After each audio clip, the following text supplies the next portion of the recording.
I never imagined a single piece of paper could make me question everything I thought I knew about the man I loved. I sat across from him, Holland, my fiancé, the man I had shared 2 incredible years with. He smiled at me, casually, as if the world outside didn't exist. "Sign this prenup," he said. "Your assets become ours, but my $80,000 debt stays yours alone." He said it like it was some romantic gesture, a token of trust between us. I blinked. My mind froze. I felt my chest tighten, my heart hammering against my ribs. "Wait, what?" I whispered, trying to mask the storm inside. The words didn't make sense. I had always thought our relationship was a partnership, a shared life built on honesty and love. Now, in this one moment, everything I believed in seemed to collapse. Weeks later, a voicemail from my best friend confirmed the suspicion I had tried to deny. The truth was there, laid bare, and it was more devastating than I could have imagined. For 3 weeks, I replayed that moment over and over, wondering if I had misread the signs, if I had been too naive to see the truth hiding in plain sight. Holland knew everything about me, my business, my struggles, the years I had poured into building my company. She knew the sleepless nights, the exhaustion of balancing ambition with reality. And yet, here she was, asking me to shoulder her financial burdens while protecting herself legally. It wasn't love, it wasn't partnership, it was calculation, strategy, and manipulation wrapped in a veil of vulnerability. I wanted to scream, to throw the paper across the room, to make him see the betrayal in his own eyes, but instead I felt a cold, sharp clarity settle over me. This wasn't just a disagreement about money. It was a window into the kind of person she truly was, the person I thought I knew, but had been nothing more than a carefully crafted performance. As I sat there, staring at the folder in my hands, I realized my life had just pivoted on a hinge I hadn't even noticed. And in that moment, I knew nothing would ever be the same again. I'm Emily, 29 years old, and for the past 2 years, I had been completely in love with Holland. Before him, I had always believed in building my own path, in carving out a life that was mine to shape. I had poured myself into my career, managing a growing social media agency and running a lifestyle blog that had started as a hobby in college but became my small empire. Creative, ambitious, meticulous, those were my strengths, and they were the very things that drew him to me in the first place. Holland, on the other hand, was the kind of man who inspired both awe and admiration. He had built a commercial real estate development company from nothing, turning a small college side project into a business worth millions. I had listened in awe as he told me stories about flipping foreclosed properties during the 2008 crash, investing every dollar of his student loans, sleeping in construction trailers, and working 80-hour weeks until he had finally created something extraordinary. His drive was intoxicating. I loved him not just for who he was, but for the vision and determination that radiated from him. We met at a charity gala of all places, hosted for emerging entrepreneurs. He was there to network, and I was there to cover the event for my blog. Our first conversation was a whirlwind. He asked about my projects, my dreams, the struggles behind the glossy social media posts, and somehow he made me feel seen. From that night, our lives became intertwined in ways I had never expected. The first year of our relationship was magical, filled with laughter, late-night conversations, spontaneous trips, and quiet moments that made my heart ache with gratitude. I loved being by his side, and he seemed equally enamored. We celebrated each other's successes and consoled each other in the setbacks. Yet beneath the glow of romance, there were tiny, almost imperceptible signs. Occasional evasions about finances, brief silences when I asked questions about future plans, subtle defensiveness when certain topics arose. I had brushed them aside. After all, love was supposed to feel this way, wasn't it? His family had always been close-knit, a constant presence in his life, and I had tried my best to fit in. Dinners with his parents were formal but polite, his mother always scrutinizing my responses, his father subtly testing my knowledge of business and etiquette, and his siblings occasionally throwing in jabs disguised as jokes.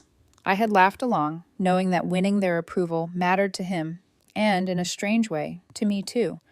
But every gathering left me feeling a little more on edge, like I was navigating a minefield where a single misstep could reveal me as an outsider. Through it all, I believed in us. I believed that we could overcome anything together. He had proposed 6 months ago in a quiet, intimate moment that I still remember vividly. The world had faded around us, leaving just the two of us, and when he slid the ring onto my finger, I felt a surge of certainty. This was the man I wanted to spend the rest of my life with. This was the life I had imagined. Looking back now, I can see the pattern, subtle but persistent. The lavish date nights he suggested, the casual mentions of my blog, success at parties, the way he smiled when he talked about our future, but never disclosed details about finances or logistics that might have mattered. I had believed in the performance, never questioning that perhaps behind the charm and ambition, there was a side of him I hadn't seen, or maybe hadn't wanted to see. And now, sitting here with the prenup in my hands, I realized that the life I thought I was building with him wasn't just crumbling, it had never been fully real. Every late-night conversation, every laugh, every tender gesture had been real in feeling, but the person I thought I loved might have only existed in my imagination. In the months leading up to the prenup, there were little things, subtle cracks in the foundation, that I should have noticed, but love had a way of blinding me.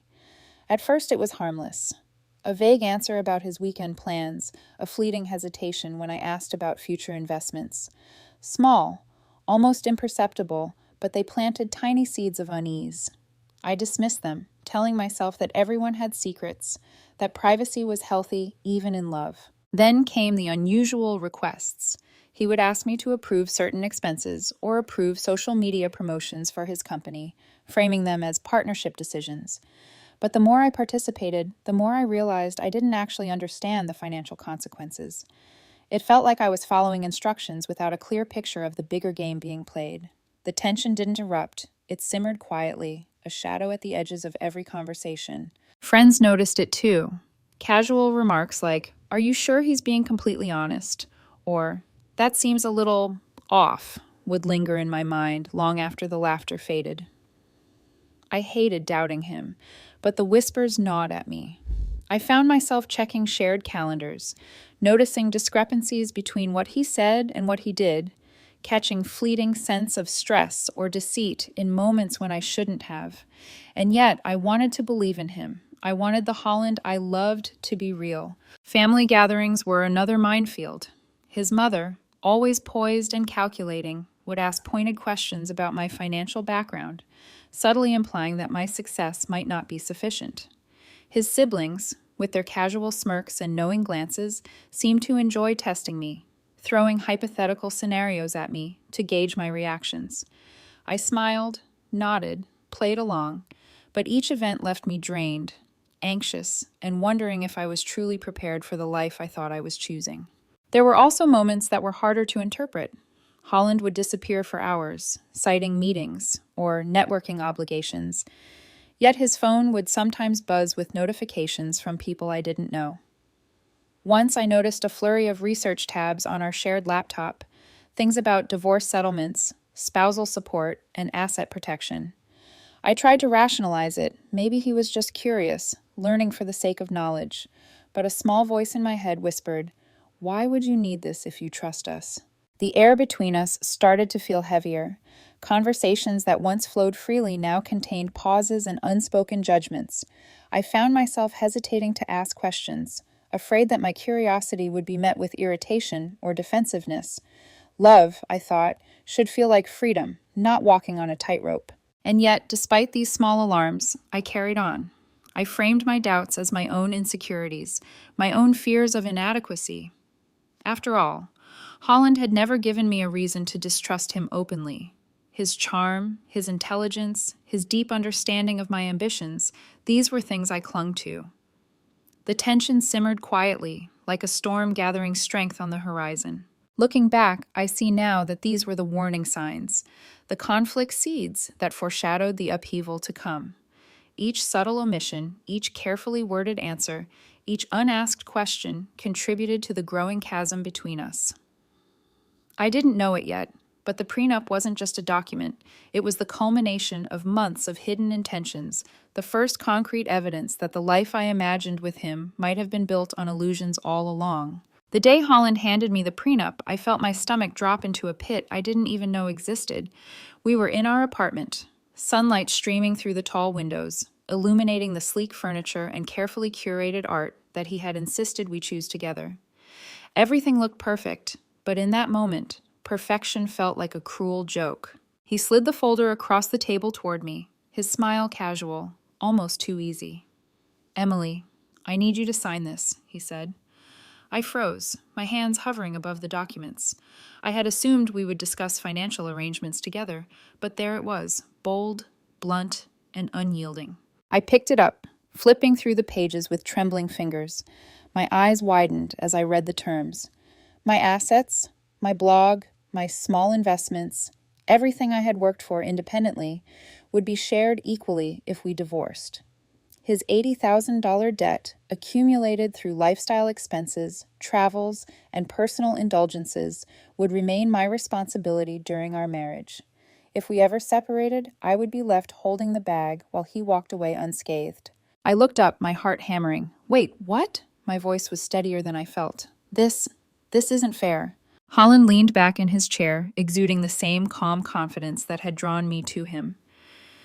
"It's a partnership," he said simply. "You get the benefits equally, so it makes sense that you handle the responsibilities."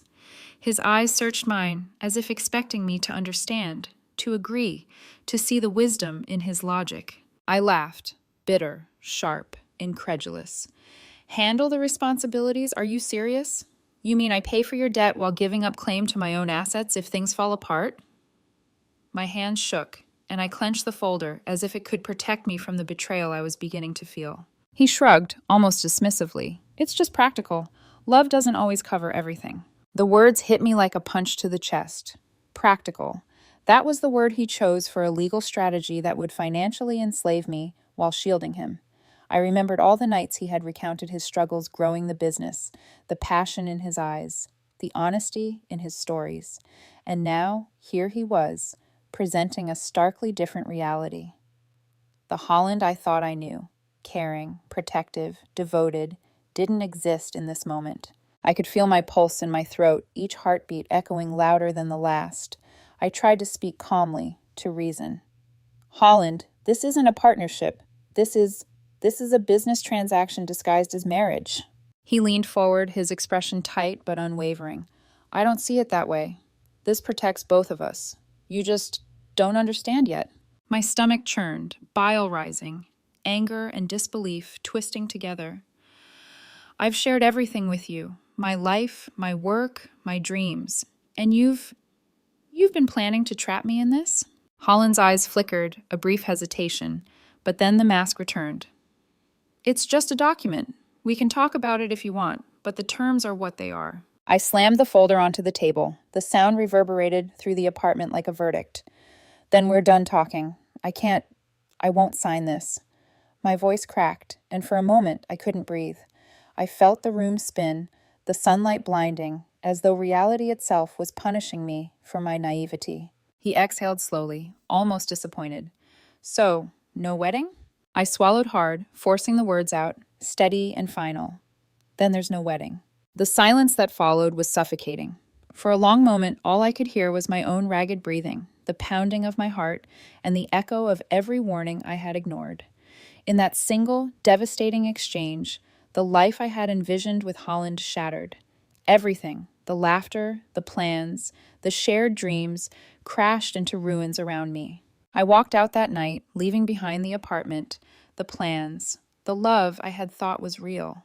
For weeks, I stayed with my business partner Dolan, grappling with the betrayal, the shock, and the sickening clarity that the woman I thought I loved, or maybe the person I thought I was marrying, was nothing more than a calculated performance. And in that moment, as I closed the door behind me, I realized something chilling, yet liberating. I had escaped before the real trap had been sprung. The prenup was more than paper. It was the revelation that the person I had built my life around was not who I thought she was. And in that revelation, there was a dangerous, exhilarating freedom. I didn't sleep that night. Every time I closed my eyes, I saw Holland's calm, expectant smile, the way he had leaned back as if presenting a gift rather than a trap. My heart throbbed, heavy and relentless, echoing the storm in my mind. I paced the small apartment I had temporarily moved into, the walls closing in, suffocating. I kept asking myself the same questions. How did I not see this coming? Was I too naive? Did I ever really know him? I thought back to the countless moments that, in hindsight, should have set off alarm bells. The expensive dinners he insisted we attend but never discussed paying for. The way he casually referenced my successes while evading questions about his finances. The mysterious late nights he claimed were work, during which I found browser histories and tabs about asset protection and divorce settlements. My stomach turned as I realized these were not anomalies. They were pieces of a carefully constructed puzzle. The betrayal didn't just hurt my heart, it shook my sense of reality. I had invested not only time and love, but faith in our shared future. I felt like I had been walking alongside a ghost, someone whose reflection I thought I knew, but whose true form had been hidden all along. The emotional pain was acute, a sharp edge that pierced through every memory, leaving doubt and disillusionment in its wake. I tried calling Holland. My hands shook as I pressed the numbers, hoping, needing, to hear an explanation that would make sense, to reclaim some shred of the man I loved. But the conversations we had only deepened the pain. He defended the prenup, calling it practical, insisting that I didn't understand, framing the arrangement as fairness while ignoring the immense personal cost to me. Every word felt like another nail in the coffin of the relationship I had believed in. I found myself replaying our time together in painstaking detail. Every laugh, every kiss, every whispered promise. I scrutinized them, searching for signs I had missed, hoping desperately that some part of him, some vestige of the Holland I had fallen for, was real. But the more I looked, the more I realized that the truth had always been there, hidden in plain sight. He had been planning, calculating, manipulating. I also had to confront my own feelings of responsibility. Could I have asked more questions? Paid closer attention? Trusted my instincts instead of my heart? Guilt twisted around my anger, a bitter companion that made sleep impossible and tears inevitable. Why didn't I see it? I whispered to myself, again and again. Finally, I knew I had to confront him, if not to change anything, at least to hear the truth from his own lips. Our first encounter after the prenup was tense, almost ceremonial in its quiet devastation. We met at a neutral cafe, neutral territory, yet I felt exposed, as if every patron could see the crumbling of my world in my eyes. "Emily," Holland began, attempting calm, but I interrupted. "No, stop. I don't want excuses. I don't want logic. I want the truth. Did you plan this? Did you know what this would do to me?" His gaze didn't falter. "I'm protecting us. You just can't see it that way." "Protecting us?" I laughed bitterly, the sound sharp and hollow.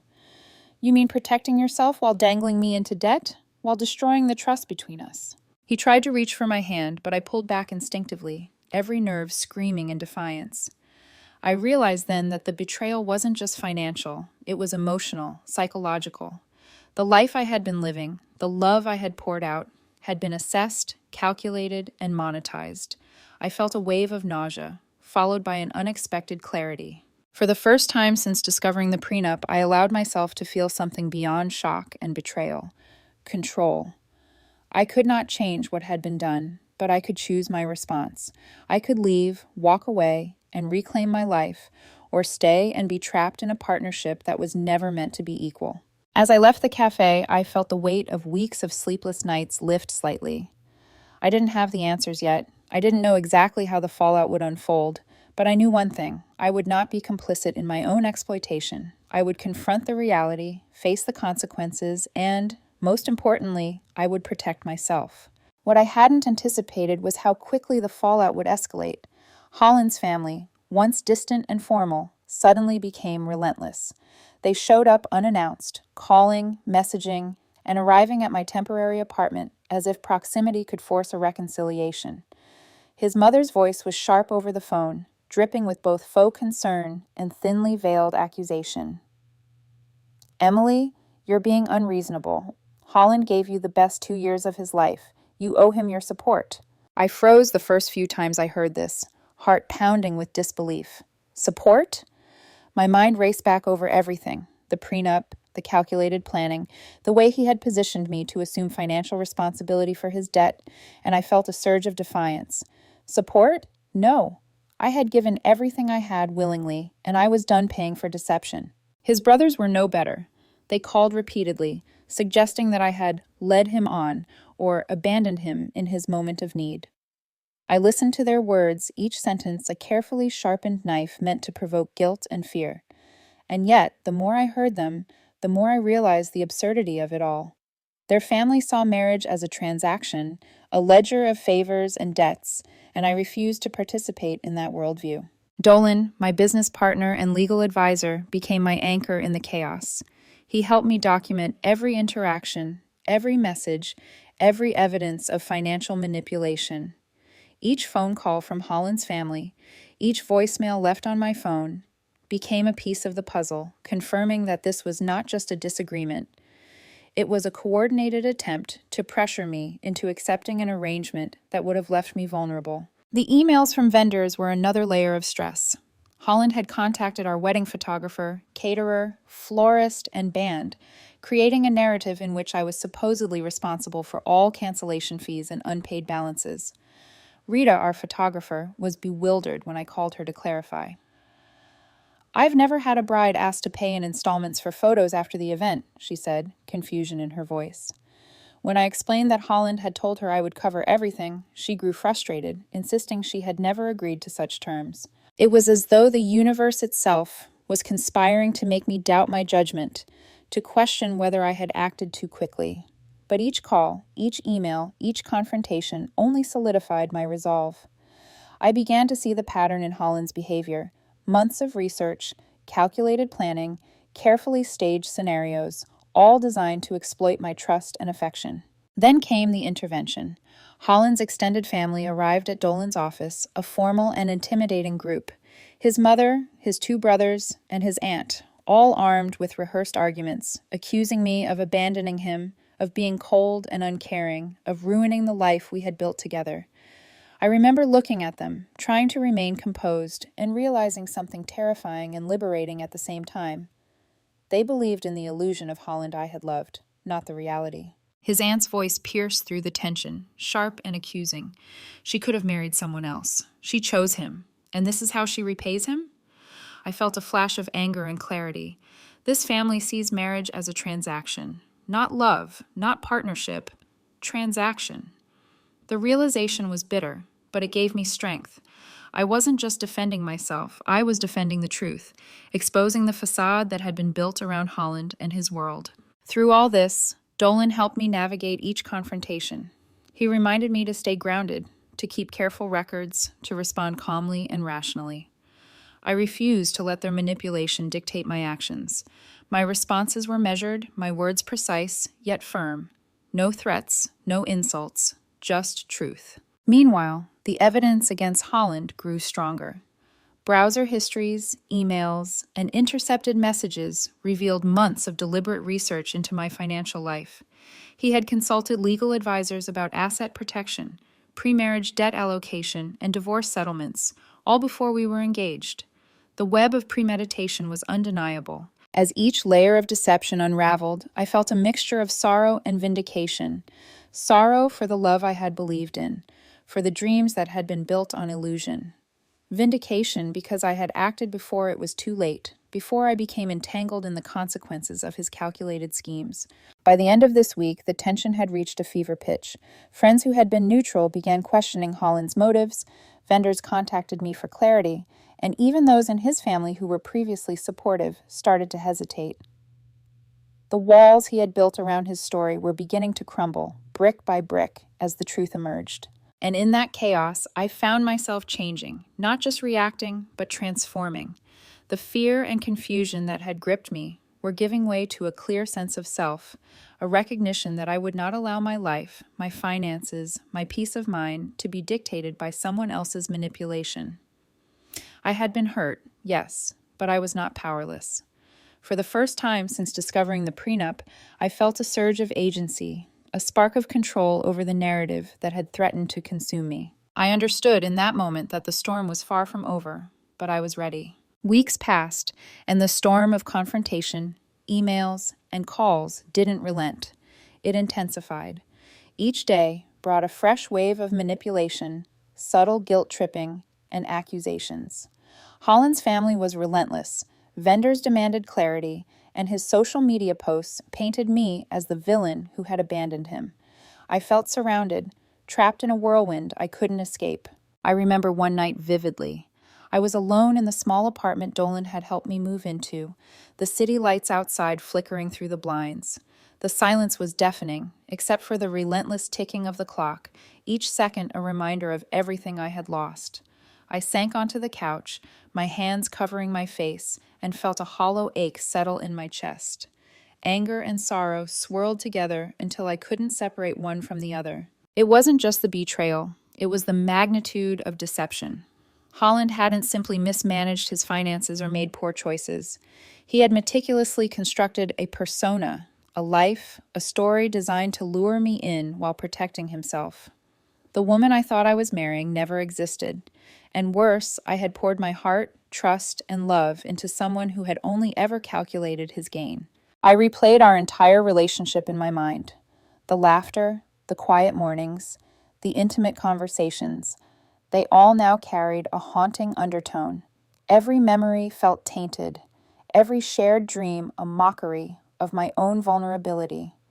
I realized I had been loving a performance, a business plan, a carefully curated illusion, and that recognition hit me harder than any financial loss ever could. Loneliness gnawed at me.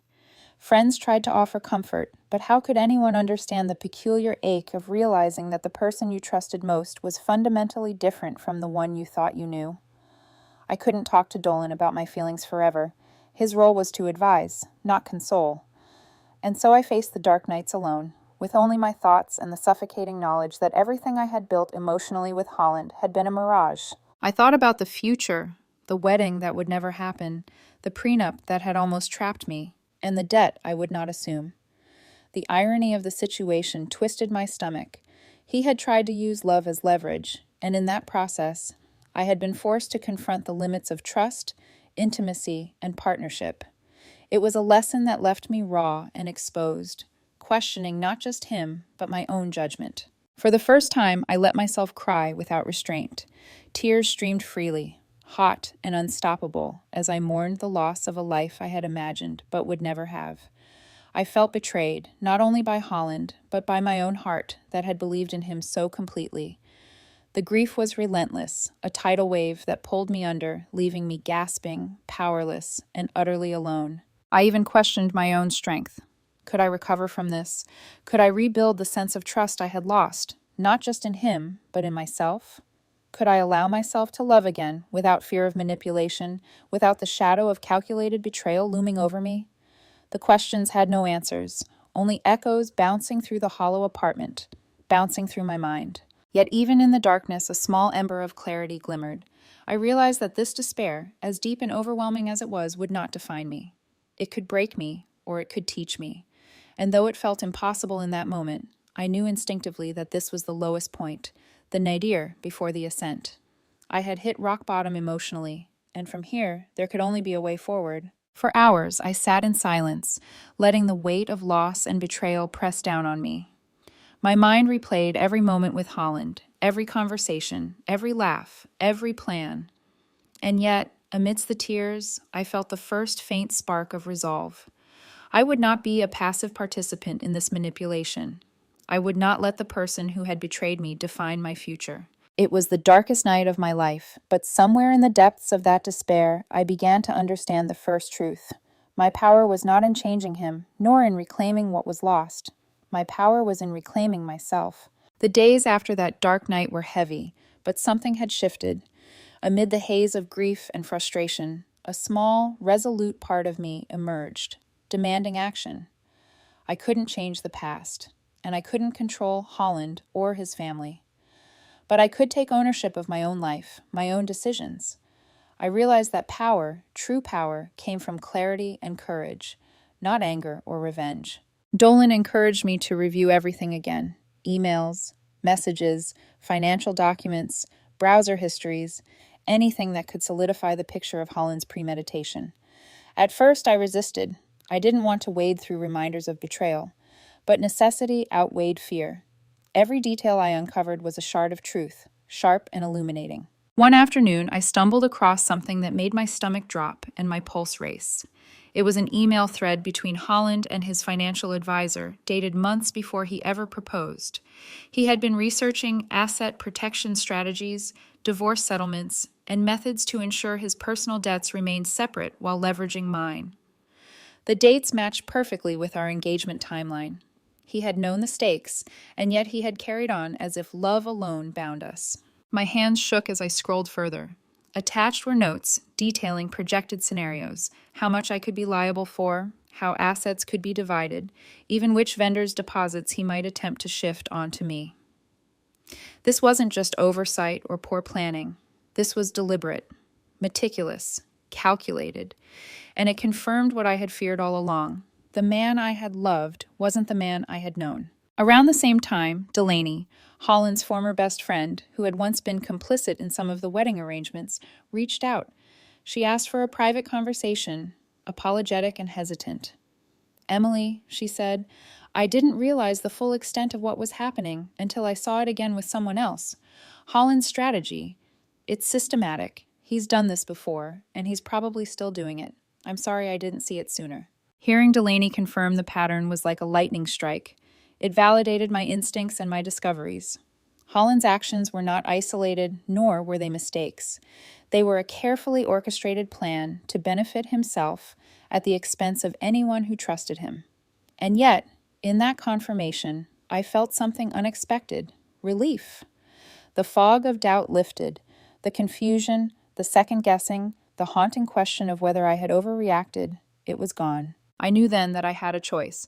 I could remain entangled in the chaos, reacting to every call, every message, every guilt-laden plea from Holland or his family, or I could step away entirely. I chose the latter. The decision was not easy. I felt a twinge of sadness, a quiet mourning for the future I had envisioned, for the love I had believed in. But underneath that sorrow was empowerment. I was reclaiming my life. I contacted Dolan and asked him to formalize everything we had discovered. All digital evidence, all communications, all financial documents. Everything was compiled into a clear, unassailable record. This was not for revenge, it was for protection. A shield against manipulation, against further attempts to coerce me, and a foundation for moving forward. The moment I made that choice, something shifted inside me. I felt lighter, unburdened. The anxiety that had gripped me for weeks began to ebb. I could breathe again. For the first time in a long time, I felt in control. The fear that Holland or his family could dictate my emotions, my finances, or my future was gone. I had the evidence, I had the clarity, and I had the strength to step into my own life without compromise. That clarity gave birth to action. I changed all passwords, secured my accounts, and set firm boundaries. I blocked Holland and his family from contacting me directly. Any further communication would go through Dolan. I didn't need to justify myself, negotiate, or explain. My life, my choices, and my finances were mine alone. For the first time in months, I allowed myself to think about the future with hope instead of dread. I could rebuild. I could move on. I could invest in myself and my own happiness without fear of exploitation. And most importantly, I realized that this experience, painful and illuminating, had shown me exactly what I deserved: honesty, respect, and true partnership. I walked out of that stage of my life with a quiet but unshakable resolve. The darkness had not broken me. It had forged a version of myself that was stronger, wiser, and unwilling to be manipulated again. Holland could have his debts, his plans, his illusions, but I would not be a part of them. I had taken my first real step toward freedom, and for the first time in weeks, I felt the exhilarating clarity of agency. The days that followed were unexpectedly quiet. For once, the relentless calls, messages, and social media barbs slowed to a trickle. Holland's carefully constructed world began to unravel, not because of me, but because truth has a way of catching up with those who build their lives on deception. Rita, our former wedding photographer, became an unexpected ally. She had witnessed the pattern before, and after our confrontation, she kept me informed. "I thought you'd want to know," she said one morning over coffee. Holland tried the same approach with another man. Different city, same script. But this time, the attorney pulled a quick credit check. He walked away immediately. Her words struck me with a mix of vindication and disbelief. It was almost poetic justice. The plan that had once targeted me was backfiring on its originator. Word spread quietly within our professional circles. Business acquaintances, mutual friends, and industry contacts began to see Holland differently. The same man who had seemed charming and competent suddenly appeared manipulative and calculating. It was subtle at first, offhand remarks in meetings, polite distancing, but it became increasingly obvious that his reputation was eroding. Those who had once admired him now approached me with caution, curiosity, or quiet confirmation of what I had already discovered. Meanwhile, Holland's family, once aggressive in their attempts to guilt me, started to retreat.